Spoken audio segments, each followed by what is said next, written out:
ఈ సృష్టిలో కొంతమంది దేవతలు అందరికీ తెలుసు.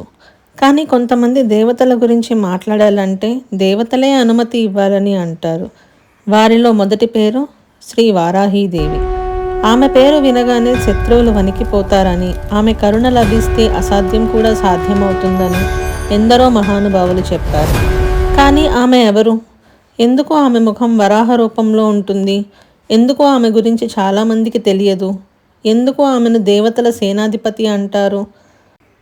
ఈరోజు పురాణాలు, ఆగమాలు, శ్రీ విద్య సాంప్రదాయం అన్నిటి ఆధారంగా వారాహీదేవి సంపూర్ణ చరిత్ర తెలుసుకుందాం. ఈ వీడియో చివరిలో చాలామందికి తెలియని వారాహీదేవి గురించి ఒక గొప్ప రహస్యం కూడా చెబుతాను. ఈ కథ మనిషి పుట్టుకతో మొదలైంది కాదు. దేవతలు కూడా భయపడిన ఒక కాలంలో మొదలవుతుంది. సత్యయుగం. భూమి మొత్తం శాంతంగా ఉంది. దేవతలు తమ తమ లోకాల్లో, ఋషులు తమ ఆశ్రమాల్లో యజ్ఞాలు చేస్తున్నారు. అప్పుడు ఒక రాక్షసుడు మొత్తం విశ్వాన్ని కుదిపేశాడు. అతనే హిరణ్యాక్షుడు. హిరణ్యాక్షుడు ఎవరు? కశ్యప మహర్షికి దితి అనే భార్య ద్వారా 2 కుమారులు జన్మించారు. హిరణ్యాక్షుడు, హిరణ్యకశిపుడు.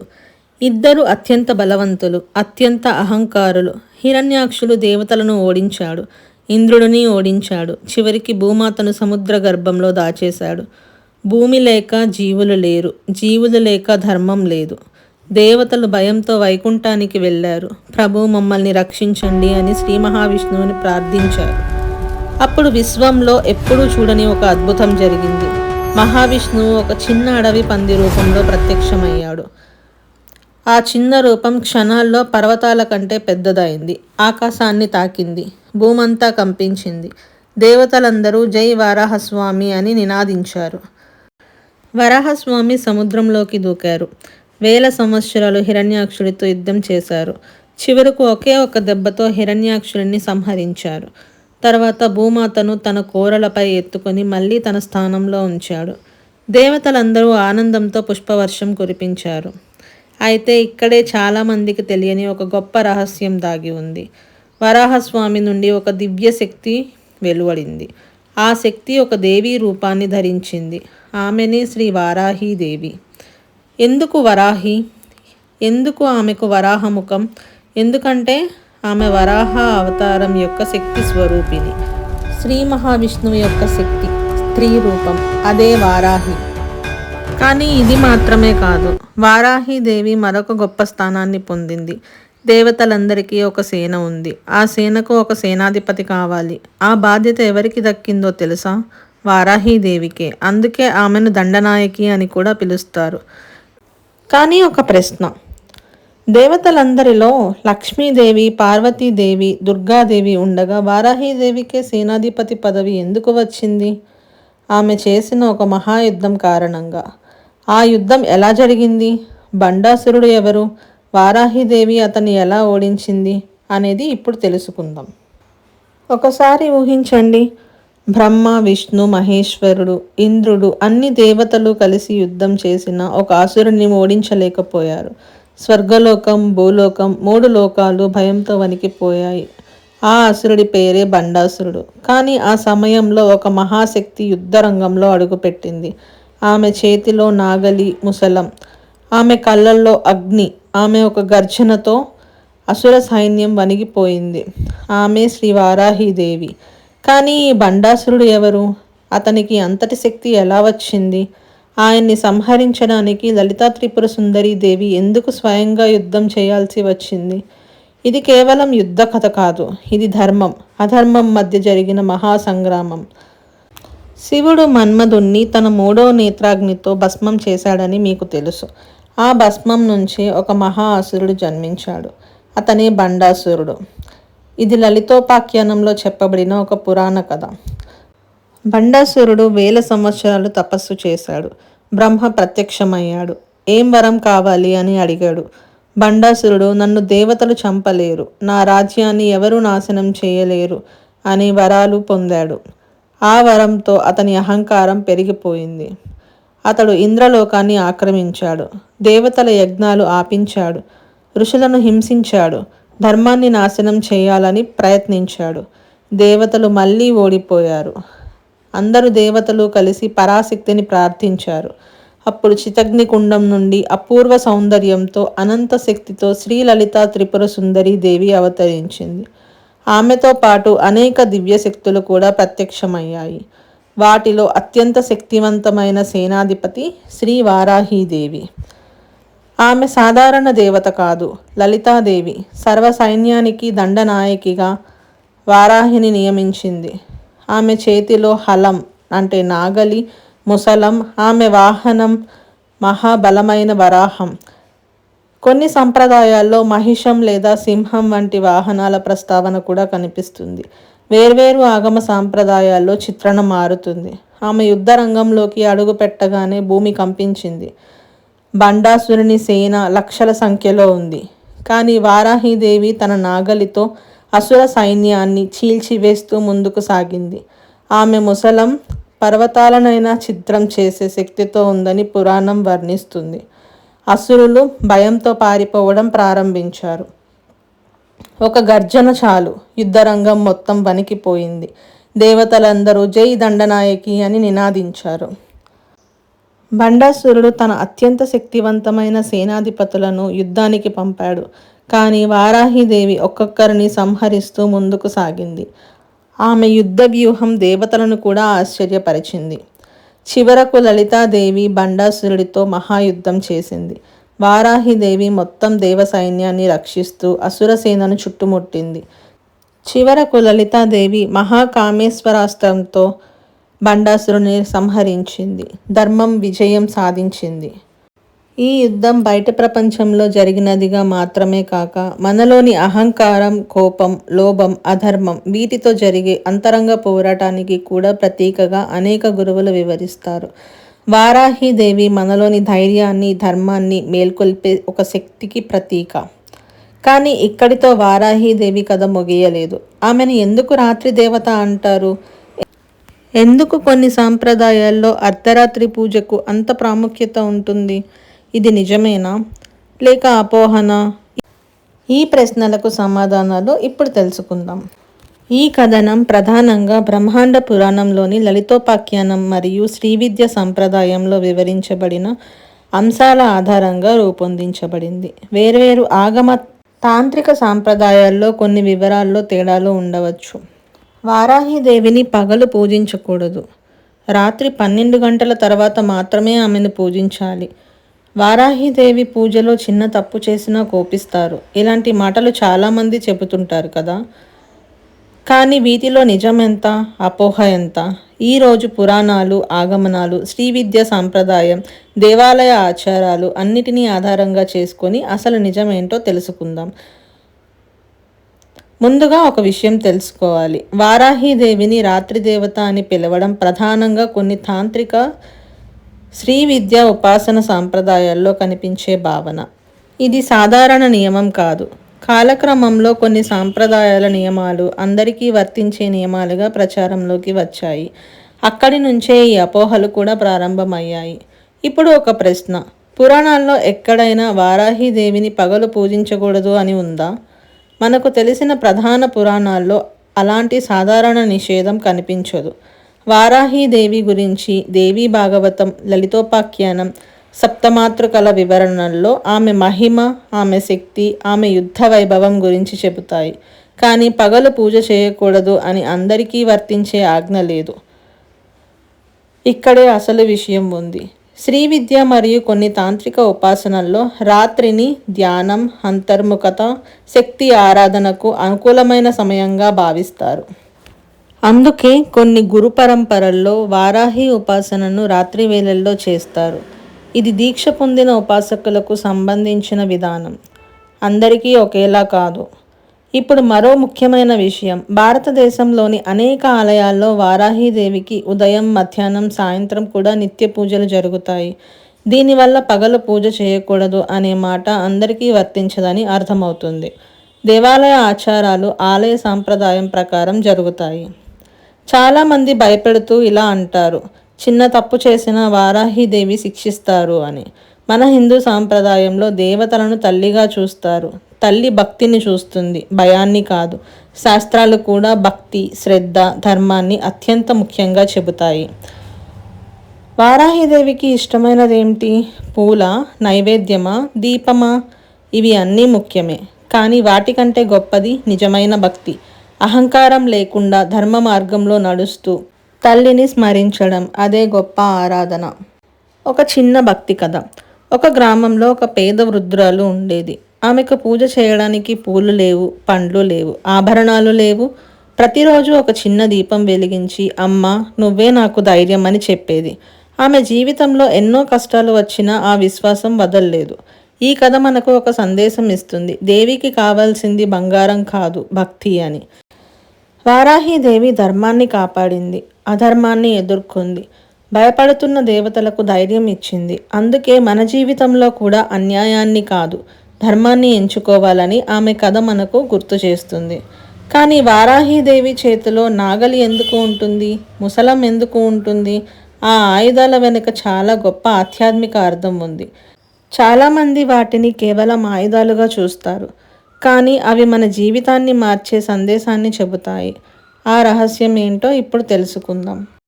హిందూ ధర్మంలో దేవతల చేతిలో ఉన్న ప్రతి ఆయుధానికి ఒక అర్థం ఉంటుంది. అది కేవలం యుద్ధం కోసం కాదు, ఒక ఆధ్యాత్మిక సందేశం. శివుడి త్రిశూలం, విష్ణువు చక్రం, దుర్గాదేవి ఖడ్గం, ప్రతి ఒక్కటి ఒక తత్వాన్ని తెలియజేస్తాయి. అలాగే వారాహిదేవి చేతిలో ఉన్న నాగలి, ముసలం కూడా లోతైన సందేశాన్ని ఇస్తాయి. నాగలి ఎందుకు? ఒక రైతు పంట వేయాలంటే ముందు ఏమి చేస్తాడు? పొలాన్ని దున్నుతాడు. ఎందుకంటే దున్నకుండా విత్తనం మొలకెత్తదు. అలాగే మన మనసు కూడా ఒక పొలం లాంటిదే. ద్వేషం, అహంకారం, ఈర్ష్య, కోపం ఇలాంటి కలుపు మొక్కలు మనసులో పెరుగుతాయి. వారాహిదేవి చేతిలోని నాగలి మన అంతరంగాన్ని శుభ్రం చేసే శక్తికి ప్రతీకగా భావిస్తారు. ఆమె మనలోని చెడు భావాలను తొలగించి ధర్మబీజం నాటుతుందని శ్రీవిద్య వ్యాఖ్యానాల్లో ప్రతీకాత్మకంగా చెప్తారు. ఆలోచించండి, మన జీవితంలో ఎన్నిసార్లు మన కోపమే మన శత్రువైంది, ఎన్నిసార్లు మన అహంకారమే మనకు నష్టం చేసింది. అలాంటి సమయంలో వారాహిదేవి నాగలి మన జీవితాన్ని మళ్ళీ సరిదిద్దే దివ్య ప్రతీక. ఇక ముసలం ఎందుకు? పురాతన భారతీయ జీవితంలో ధాన్యాన్ని శుభ్రం చేయడానికి ఉపయోగించేవారు. ఆధ్యాత్మిక వ్యాఖ్యానాల్లో వారాహిదేవి చేతిలోని ముసలం మనలోని అహంకారాన్ని, దురాశను, లోభాన్ని చూర్ణం చేసే శక్తికి ప్రతీకగా చెప్పబడుతుంది. అంటే ఆమె మన శత్రువులను మాత్రమే కాదు, మనలోని చెడును కూడా జయించాలని బోధిస్తుంది. లలితోపాఖ్యానం ప్రకారం వారాహిదేవి లలితా త్రిపుర సుందరి దేవి సేనాధిపతిగా అసుర సేనపై దండెత్తింది. ఆమె చేతిలోని నాగలి మరియు ముసలం యుద్ధంలో శక్తికి చిహ్నాలుగా వర్ణించబడతాయి. పురాణం వాటిని కేవలం యుద్ధ ఆయుధాలుగానే కాక ఆమె దివ్యాధికారానికి సంకేతాలుగా కూడా చూపిస్తుంది. ఈ ఆయుధాలు మనల్ని భయపెట్టడానికి కావు, మనల్ని మార్చడానికి. వారాహిదేవి ముందు నీలోని అధర్మాన్ని జయించు, తర్వాత ప్రపంచాన్ని మార్చాలని ఆలోచించు అనే సందేశాన్ని ఇస్తున్నట్లుగా గురువులు వివరిస్తారు. ఒకసారి ఒక శిష్యుడు తన గురువుతో నాకు చాలా శత్రువులు ఉన్నారు అన్నాడు. అప్పుడు గురువు నీ పెద్ద శత్రువు బయట లేడు, నీ మనసులో ఉన్న కోపమే అని చెప్పాడు. అదే వారాహిదేవి ఆయుధాల ఆధ్యాత్మిక సందేశం. చాలామంది వారాహిదేవిని ఉగ్రరూపంగా మాత్రమే చూస్తారు, కానీ తల్లి కొన్నిసార్లు పిల్లల మంచి కోసం కఠినంగా ఉంటుంది. అది కోపం కాదు, ప్రేమ. అలాగే వారాహిదేవి భక్తులను ధర్మ మార్గంలో నడిపించే కరుణామయి తల్లి. కానీ వారాహిదేవి సప్తమాతృకల్లో అత్యంత రహస్యమైన దేవతగా ఎందుకు పిలుస్తారు? ఆ 7 మాతృకలు ఎవరు? వారందరిలో వారాహి స్థానం ఏమిటి? ఈ రహస్యం ఏంటో ఇప్పుడు తెలుసుకుందాం. కాలం గడిచే కొద్దీ అసురుల బలం పెరిగింది. వారికి వరాలు ఉన్నాయి, అపారమైన శక్తి ఉంది. దేవతలు ఎన్నిసార్లు యుద్ధం చేసినా విజయం సాధించలేకపోయారు. అప్పుడు దేవతలు గ్రహించారు, ఒక్కో దేవుడు ఒంటరిగా యుద్ధం చేస్తే సరిపోదు, వారి శక్తి స్వరూపమే అవతరించాలి. అప్పుడు బ్రహ్మ నుండి ఒక మహాశక్తి వెలువడింది, బ్రాహ్మి. బ్రహ్మదేవుని జ్ఞానశక్తి స్త్రీ రూపంలో అవతరించింది. ఆమె బ్రాహ్మి. ఆమె చేతిలో అక్షమాల, కమండలం, వేద జ్ఞానం ఆమె జ్ఞానానికి ప్రతీక. శివుడి తేజస్సు మహేశ్వరిగా మారింది. త్రిశూలం, డమరుకం, చంద్రకళ, నందివాహనం శివుని శక్తి మహేశ్వరి. సుబ్రహ్మణ్య స్వామి యుద్ధశక్తి కౌమారి రూపంలో వెలసింది. ఆమె మయూర వాహనం, చేతిలో శక్తి ఆయుధం, ధైర్యానికి ప్రతీక. మహావిష్ణువు రక్షణ శక్తి వైష్ణవి. శంఖం, చక్రం, గద, పద్మం ఆమె చేతిలో ఉన్నాయి. లోకరక్షణ ఆమె ధర్మం. అయితే ఇప్పుడు ఆ క్షణం వచ్చింది. దేవతలందరూ ఎదురు చూసిన మహాశక్తి ప్రత్యక్షం అయ్యే సమయం. మహావిష్ణువు వరాహ అవతారంలోని అపార శక్తి ఒక దివ్య స్త్రీ రూపం ధరించింది. ఆమె కళ్ళల్లో అగ్ని, ముఖంలో వరాహ స్వరూపం, చేతిలో హలం, ముసలం. ఆమె అడుగు పెట్టగానే భూమి కంపించింది. ఆమెనే శ్రీ వారాహీదేవి.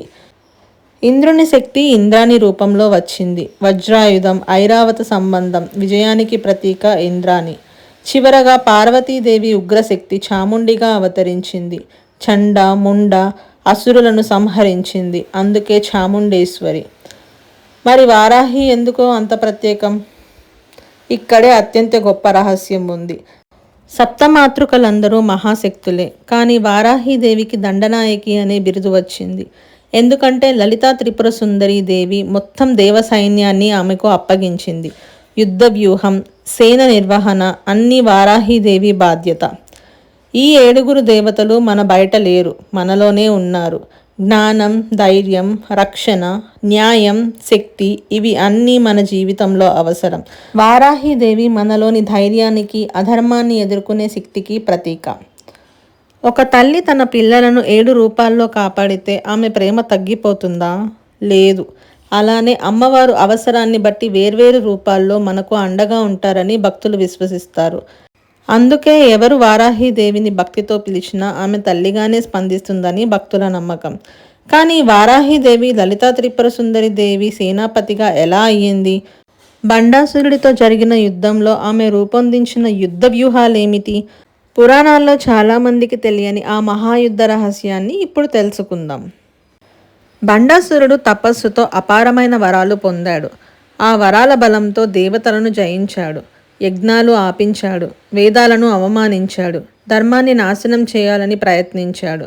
స్వర్గం, భూమి, పాతాళం 3 లోకాలు అతని భయంతో వణికిపోయాయి. ఇంద్రుడు, బ్రహ్మ, విష్ణువు అందరూ కలిసి పరాశక్తిని ప్రార్థించారు. అప్పుడు చితగ్నికుండం నుంచి ఒక దివ్యకాంతి వెలువడింది. ఆమె లలితా త్రిపుర సుందరీదేవి. లలితాదేవి ఒంటరిగా రాలేదు, ఆమెతో పాటు అనేక దివ్యశక్తులు వచ్చాయి.